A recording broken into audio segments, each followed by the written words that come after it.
چونکہ اسی بریفنگ میں اب صحافی بھی موجود تھے، اور جب صحافی موجود ہوں تو پھر وہ ملک کے حالات کے اوپر بھی تبصرہ بھی کرتے ہیں اور ملکی حالات کے حوالے سے سوالات بھی کر لیتے ہیں۔ اور اس کے ساتھ ساتھ جب صحافی اس قسم کی بریفنگز میں موجود ہوں تو چونکہ اسٹیبلشمنٹ کو پاکستان کی سیاست کے اندر جو ہمارے سیاستدان ہیں وہ کسی نہ کسی طریقے سے گھسیٹ لیتے ہیں، اس لیے صحافیوں نے یہاں پر کچھ سیاسی نوعیت کے سوالات بھی کر لیے۔ ان میں سے ایک سوال تو یہ تھا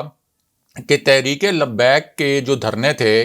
خاص طور پر مسلم لیگ نون کے دور میں، تو ان دھرنوں کے متعلق ایک تاثر بنایا گیا تھا کہ یہ دھرنے اصل میں اسٹیبلشمنٹ نے کروائے، ان دھرنوں کے پیچھے ISI تھی، اور اس کا مقصد یہ تھا کہ مسلم لیگ نون کا جو ووٹ بینک ہے اس کو تقسیم کیا جائے، مسلم لیگ نون کی حکومت کو نقصان پہنچایا جائے، مسلم لیگ نون کی حکومت کو کمزور کیا جائے، اور ایک ایسی فضا بنائی جائے جہاں مسلم لیگ نون کے خلاف ایک مذہب کارڈ استعمال کیا جائے۔ یہ تاثر مسلم لیگ نون نے بنایا تھا، اور مسلم لیگ نون کے قریبی حلقوں نے، کہ تحریک لبیک کا فیض آباد والا دھرنا جو ہے وہ کروایا تھا ISI نے جان بوجھ کر، اور اس حوالے سے بہت بڑے بڑے دعوے مسلم لیگ نون کے رہنماؤں کی جانب سے مسلسل کیے جاتے رہے۔ اب آرمی چیف سے سوال یہ کیا گیا کہ کیا یہ بات درست ہے کہ یہ جو دھرنا تھا مسلم لیگ نون کے دور میں تحریک لبیک پاکستان کا، یہ دھرنا کوئی ISI نے کروایا تھا یا فوج نے کروایا تھا؟ تو اس پر بڑے تحمل سے آرمی چیف نے یہ سوال سنا، حالانکہ یہ ایک ایسا سوال تھا جس پر عسکری حکام زچ بھی ہو سکتے تھے، لیکن بہت تحمل کے ساتھ عسکری حکام نے اور army chief general Qamar Javed Bajwa نے یہ سوال سنا، اور اس کے بعد انہوں نے کہا کہ اس کا جواب آپ رانا ثناء اللہ سے لے لیں، کیونکہ ہمیں معلوم ہے کہ یہ دھرنا اصل میں رانا ثناء اللہ کے کہنے پر فیض آباد آیا تھا۔ رانا ثناء اللہ نہیں چاہتے تھے کہ تحریک لبیک پاکستان پنجاب میں دھرنا دے۔ رانا ثناء اللہ پنجاب کے وزیر تھے، انہوں نے اپنی جان چھڑائی، شہباز شریف کی جان چھڑائی، اور اس دھرنے کو انہوں نے منتقل کروا دیا فیض آباد، اور دھرنے کے شرکاء سے کہا کہ آپ کے مطالبات صرف اسی صورت پورے ہو سکتے ہیں کہ آپ پنجاب کے بجائے فیض آباد جو بڑا ایک حساس مقام ہے وہاں جا کر دھرنا دیں۔ اب جب جنرل باجوہ نے یہ بریف کیا تو یہ صحافیوں کے لیے ایک بہت بڑی خبر تھی، ایک بہت بڑا انکشاف تھا۔ اب اس پر صحافیوں نے ظاہر ہے کہ اگلے دن رانا ثناء اللہ سے پوچھا کہ کیا یہ بات ٹھیک ہے کہ یہ دھرنا آپ کے کہنے پر فیض آباد آیا تھا، کیونکہ ایک جو اعلیٰ سطح کی عسکری بریفنگ ہے، ایک ہائی پروفائل بریفنگ، اس میں یہ بات کی گئی ہے۔ تو رانا ثناء اللہ نے اس کا اعتراف کر لیا، اور انہوں نے کہا کہ ہاں، ہم چاہتے تھے کہ پنجاب کے اندر کوئی بدامنی نہ پھیلے، اس وجہ سے ہم نے یہ دھرنا جو ہے وہ فیض آباد کی جانب منتقل کیا، لیکن بعد میں حالات اس لیے بگڑ گئے کہ ہمارے اپنے رہنماؤں نے، راجہ ظفر الحق سمیت جو ہمارے رہنما تھے، انہوں نے منفی کردار ادا کیا، راجہ ظفر الحق کا نام استعمال کیا خود رانا ثناء اللہ نے، اور یہ کہا کہ ان کی جو منفی ایک سوچ تھی اور منفی ان کا رویہ تھا، اس کی وجہ سے حالات فیض آباد دھرنے میں خراب ہوئے، اور جو کمٹمنٹس حکومت نے کی تھیں وہ کمٹمنٹس پوری نہیں ہو سکیں۔ حالانکہ فیض آباد میں جب دھرنے میں حالات خراب ہوئے تھے تو اس وقت احسن اقبال وزیر داخلہ تھے، اور اس وقت بھی یہ الزام جو ہے فوج پر لگایا گیا تھا، اور یہ کہا گیا تھا کہ ISI اس وقت دھرنے کے شرکاء کی مدد کر رہی ہے، اس وجہ سے دھرنے کے حالات خراب ہوئے اور دھرنے کے خلاف جو آپریشن تھا وہ ناکام ہو گیا۔ اس کے ساتھ ساتھ جب رانا ثناء اللہ نے اس بات کا اعتراف کر لیا تو آپ کو یہ بھی بتائیں کہ اسی بریفنگ میں army chief general Qamar Javed Bajwa نے ایک اسحاق ڈار کے متعلق بھی بات کی، اور جو پاکستان کی معیشت کو برباد کرنے میں اسحاق ڈار کا ایک کردار رہا، اس کے اوپر بھی انہوں نے اشارتاً جو ہیں وہ کچھ نکات بتائے، اور ساتھ ہی انہوں نے یہ بھی بتایا کہ مسلم لیگ نون کے دور میں جس طرح سے پاکستان کے اوپر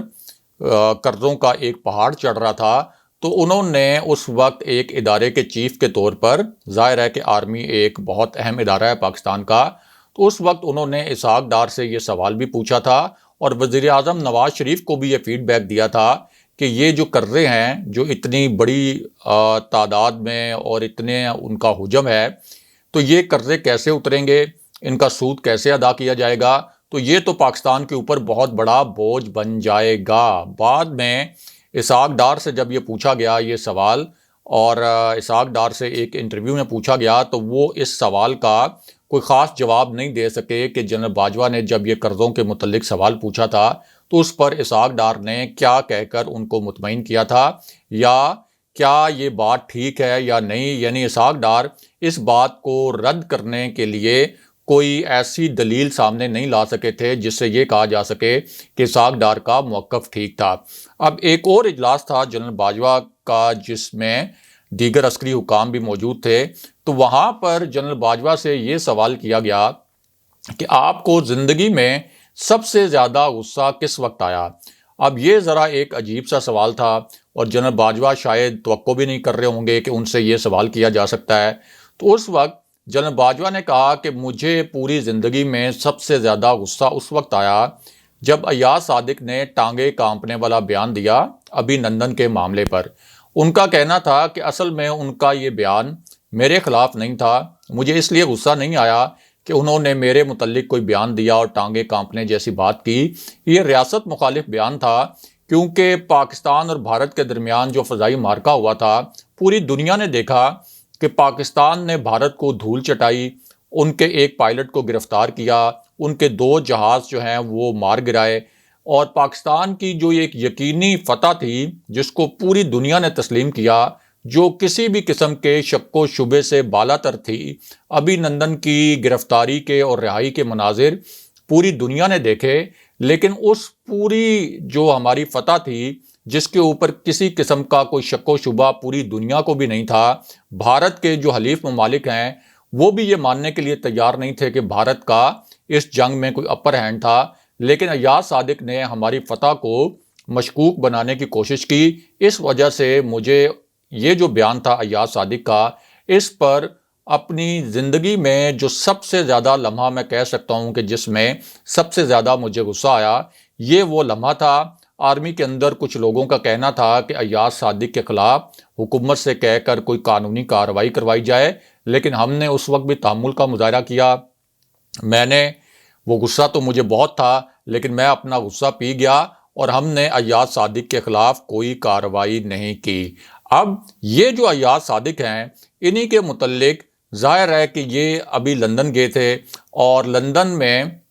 انہوں نے میاں نواز شریف سے ملاقاتیں کی تھیں، اور ملاقاتیں کرنے کے بعد انہوں نے یہ تاثر دیا تھا کہ جیسے یہ اسٹیبلشمنٹ یا جنرل باجوہ کا کوئی پیغام لے کر میاں نواز شریف کے پاس گئے، اور پھر میاں نواز شریف کا کوئی جوابی پیغام لے کر آئے جنرل باجوہ کے لیے لندن سے۔ یعنی یہ انہوں نے تاثر دیا کہ وہ جنرل باجوہ کے لیے کوئی پیغام رسانی کر رہے ہیں، اور ساتھ یہ بیان بھی دے دیا کہ جب میں میاں نواز شریف سے ملا تو مجھے پتہ چلا، پورا انہوں نے تاثر بنایا کہ اسٹیبلشمنٹ کس قسم کے مذاکرات کر رہی ہے اس وقت ایک ڈیل کے لیے میاں نواز شریف سے، اور پورے وثوق سے کہا کہ میں 20 جنوری کو دوبارہ جاؤں گا لندن اور میاں نواز شریف کو واپس لے کر آؤں گا۔ لیکن اب اس معاملے میں ایک بڑی سنسنی خیز قسم کی پیش رفت ہوئی ہے، یعنی یہ جو ڈیل کا معاملہ تھا، اس حوالے سے ایک بڑا ہی زبردست قسم کا آپ کہہ سکتے ہیں کہ ڈیفرنٹ قسم کا موڑ آیا ہے اسی معاملے میں۔ اور یہ موڑ ایک ایسے وقت میں آیا جب یہ بات بھی کی جا رہی تھی کہ 1 ماہ کے اندر اندر پاکستان کے اندر کوئی عبوری سیٹ اپ آنے والا ہے۔ یہ عبوری سیٹ اپ 6 ماہ سے لے کر 1.5 سال تک چلے گا، یعنی وزیراعظم عمران خان کی جو حکومت ہے اور وزیراعظم عمران خان کو رخصت کر دیا جائے گا، اور 3 جو تجاویز ہیں ان کو بھی جوڑا جا رہا تھا اسی ڈیل سے، اور یہ کہا جا رہا تھا کہ میاں نواز شریف کی پہلے مرحلے میں واپسی ہوگی، اس کے بعد ان کی جیل جو ہے وہ صرف 4 سے 6 ہفتوں کے لیے ہوگی، ان کی نااہلی بھی ختم ہو جائے گی، اور 2 ممالک کی گارنٹی کا بھی ذکر کیا جا رہا تھا کہ 2 ممالک نے اس ڈیل کی کوئی گارنٹی بھی دی ہے۔ اب اس پوری صورتحال کو چونکہ جنرل باجوہ سے اور فوج سے جوڑا جا رہا تھا، تو فوج کے پاس اس کی وضاحت کے لیے اور اس الزام کو رد کرنے کے لیے، اور ایاز صادق جو کہ سوال ہی نہیں پیدا ہوتا کہ جن کے ذریعے جنرل باجوہ کوئی پیغام میاں نواز شریف کے ذریعے بھجوائیں، میاں نواز شریف کے لیے بھجوائیں، اور ایاز صادق جو جنرل باجوہ کے لیے سب سے ناپسندیدہ شخصیت بن گئے تھے، ان کے ذریعے کوئی پیغام رسانی کریں، اس کا تو سوال ہی نہیں پیدا ہوتا۔ لیکن فوج کے پاس آپشنز محدود تھے کہ وہ کس طرح سے اس الزام کو مسترد کرے اور اس تاثر کی نفی کرے اور اس معاملے کی وضاحت کرے۔ اب اسی پوری صورتحال میں دو تین آپشن تھے کہ ایک تو D G I S P R tweet کر دیتے، ایک آپشن تھا کہ کوئی پریس ریلیز جاری کر دیا جاتا، اور ایک آپشن یہ تھا کہ پریس کانفرنس کی جائے، براہ راست اس معاملے پر بات نہ کی جائے ڈیل کے معاملے پر، لیکن کسی صحافی سے اس معاملے پر سوال کروا لیا جائے اور اس سوال کے جواب میں فوج اپنا جو موقف ہے وہ واضح کر دے۔ اب اسی پریس کانفرنس میں جو D G I S P R نے کی، اس کا جو دوسرا منٹ تھا، یعنی جو سوال ان سے ڈیل کے متعلق کیا گیا اس کا جو جواب دیا، اس کے دوسرے منٹ میں دو نکات بہت اہم تھے اور بہت سمجھنے والے تھے۔ ایک تو جب انہوں نے یہ کہا کہ سابق وزیر اعظم میاں نواز شریف سے ڈیل کی باتیں مکمل طور پر بے بنیاد ہیں اور یہ قیاس آرائیاں ہیں، اور اس ڈیل کے محرکات اور ثبوت کیا ہیں۔ اب محرکات اور ثبوت سے مراد یہ تھی، خاص طور پر محرکات کا جب انہوں نے لفظ استعمال کیا تو اس کا مطلب یہ تھا کہ پچھلے 6 ہفتے سے تقریباً یہ ڈیل کی باتیں اور ڈیل کی اطلاعات پھیلائی جا رہی ہیں، تو پچھلے 6 ہفتے میں ایسا کیا غیر معمولی ہوا ہے کہ فوج جو ہے وہ میاں نواز شریف کو ڈیل دے دے، شریف خاندان کو ڈیل دے دے۔ یعنی اوورآل اگر بات کی جائے تو اس کا امپیکٹ یہ ہے کہ میاں نواز شریف نے پچھلے کچھ 6 ہفتوں میں فوج کے لیے کوئی کارنامہ تو انجام نہیں دیا، فوج کے لیے یا ریاست پاکستان کے لیے تو کوئی ایسی بات یا ایسا کوئی مثبت کام تو نہیں کیا کہ فوج آؤٹ آف وے جا کر ان کو ریلیف دلوائے، ان کے ساتھ کوئی ڈیل کرے، ان کے مقدمات وغیرہ ختم کروائے۔ تو اس لیے D G I S P R نے بہت ہی واضح انداز میں یہ کہا کہ جو لوگ یہ ڈیل کی باتیں کر رہے ہیں ان سے ذرا پوچھا تو جائے کہ ان کے پاس کیا شواہد ہیں اور کیا ثبوت ہیں، اور آخر اس ڈیل کے محرکات کیا ہو سکتے ہیں۔ یہ محرکات کا لفظ جو ہے بہت زیادہ اہم تھا۔ اسی طرح سول ملٹری تعلقات کے حوالے سے بہت سے لوگوں نے یہ افواہیں پھیلائیں اور یہ کہا کہ D G I S I کی تعیناتی کے حوالے سے جو ایک پیچیدہ صورتحال پیدا ہوئی تھی، اس کے بعد حکومت اور ملٹری کے درمیان جو ایک پیج کا تاثر تھا وہ ختم ہو گیا ہے، ایک صفحہ پھٹ گیا ہے، اور اب وزیر اعظم عمران خان اور جنرل باجوہ کے درمیان کوئی اختلافات پیدا ہو گئے ہیں۔ لیکن D G I S P R نے بڑے واضح انداز میں کہا کہ ہماری جو مسلح افواج ہیں یہ حکومت پاکستان کا ایک ماتحت ادارہ ہے، سول ملٹری تعلقات میں کسی قسم کا کوئی مسئلہ نہیں ہے، کسی قسم کا کوئی آپ یہ کہہ سکتے ہیں کہ اختلاف نہیں ہے۔ ساتھ ہی انہوں نے کہا کہ الحمدللہ سول ملٹری تعلقات بہترین ہیں۔ اب یہ جو جملہ ہے یہ بھی شہباز شریف اور میاں نواز شریف کے اوپر بڑا گراں گزرا ہوگا، جو یہ امید لگائے بیٹھے ہوئے تھے کہ شاید سول اور ملٹری تعلقات میں بہت بڑی دراڑ آ گئی ہے اور اس تناؤ کا فائدہ نون لیگ اٹھائے گی ایک ڈیل کی صورت میں۔ اور ساتھ ہی D G I S P R نے یہ بھی کہا کہ ہمیں معلوم ہے کہ ادارے کے خلاف اور شخصیات کے خلاف، ادارے سے مراد فوج تھی، شخصیات سے مراد جنرل باجوہ تھے، کہ ادارے کے خلاف اور شخصیات کے خلاف ملک کے اندر اور باہر کون سازشیں کر رہا ہے، یعنی ملک کے باہر سے بھی کون ہمارے ادارے کے خلاف سازشیں کر رہا ہے۔ تو سمجھنے والے سمجھ سکتے ہیں کہ اس وقت میاں نواز شریف کس طرح سے ریاست مخالف عناصر کے ساتھ مل کر بھی پاک فوج کے خلاف ہرزہ سرائی کرتے رہے اور خود اپنی تقریروں میں بھی پاک فوج کو کس طرح سے تنقید کا نشانہ بناتے رہے۔ یوں یہ جو D G I S P R کی پریس کانفرنس تھی، اس سے شہباز شریف اور آصف علی زرداری بھی جو ایک ڈیل کا تاثر دے رہے تھے،